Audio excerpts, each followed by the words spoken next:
ئەمڕۆ کۆنتێنەرێکی تری خاتوونی نامرات دومی شاژوانی جیهان لە وڵاتی ئوسترالیا لە ڕێگای سنتەری ڕاهەبوونەوەی کولتوری گەیشتە کوردستان.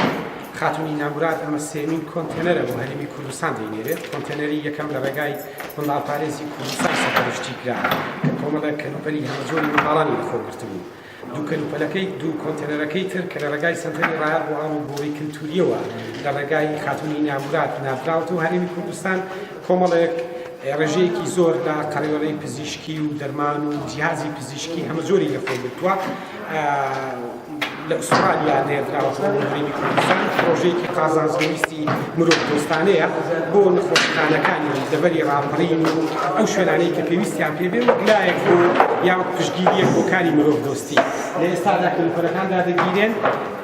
ئومێد دەکەین لە چەند ڕۆژی ئایندا بتوانین لە ڕێگای دامەزراوە هەمە زۆرەکانی ئێرەوە کەلوپەلەکان بە شوێنی پێویستی خۆی بگەێنین.